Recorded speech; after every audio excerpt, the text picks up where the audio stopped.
En cette année 2022, Tesla s'illustre de nouveau dans le domaine de la sécurité, avec un excellent résultat de sa nouvelle Model S au crash test Euro NCAP. Mais en quoi ces tests garantissent-ils votre sécurité dans la vraie vie? Eh bien, il est temps d'aller voir ça.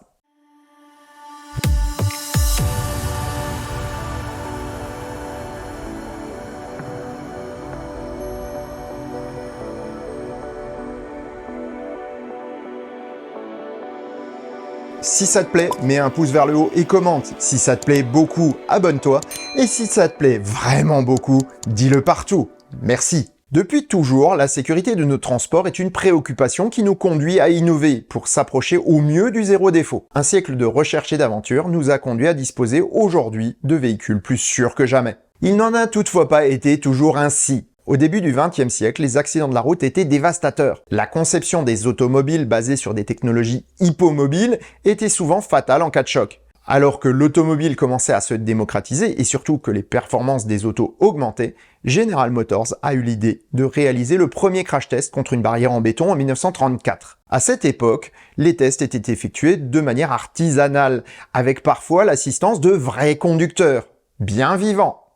Et oui, les mannequins n'existaient pas, et c'était des humains qui effectuaient les tests. Après plusieurs accidents mortels, certains utilisèrent des cochons, mais ce n'était ni totalement exact du point de vue anatomique, ni acceptable pour les pauvres bêtes. Pourtant, encore aujourd'hui, des volontaires rémunérés effectuent des validations de choc. Les plus anodins, je vous rassure. Ils contribuent par leur prise de risque à la sécurité de tout un chacun. En Europe, il faut attendre 1937 pour voir le premier test avec une DKV F7 jetée depuis une falaise.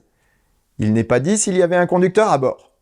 Pourtant, le problème de sécurité reste longtemps secondaire pour les constructeurs automobiles.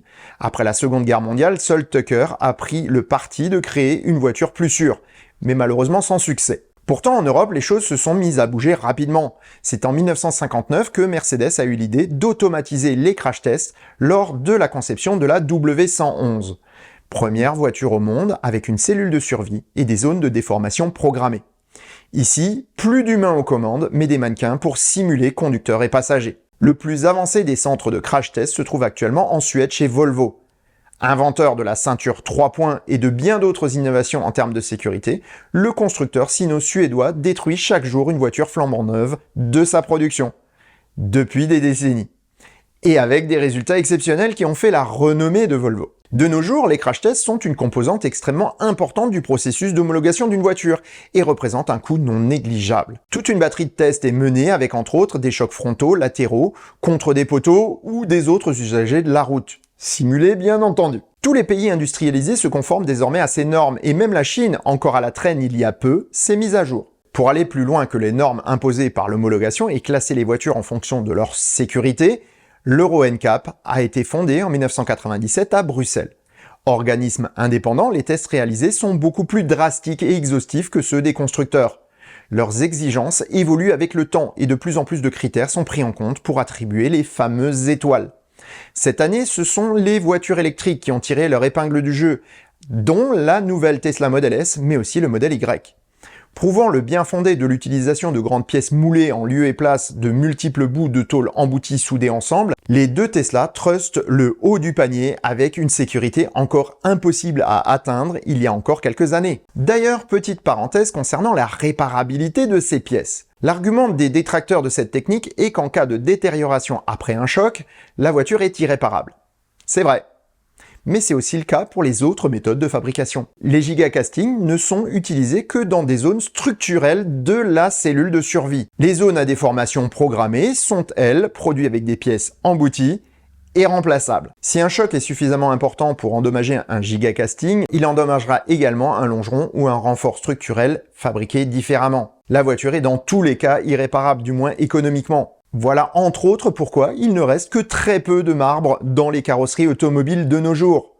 On en trouve encore quelques-uns dans les ateliers spécialisés dans les voitures de collection, et seule la valeur exceptionnelle de ces autos justifie de les redresser. Les aides à la conduite et assistance informatique permettent également de suppléer les faiblesses humaines et d'éviter les accidents.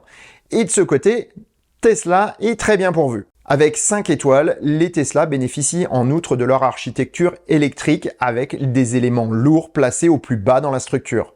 Le mauvais élève de l'année est la DS9 qui est la seule à ne pas avoir atteint 5 étoiles en 2022. Attention toutefois de ne pas tirer de conclusions hâtives. Même avec seulement 4 étoiles, elle reste bien plus sûre que n'importe quelle auto de 10 ou 15 ans.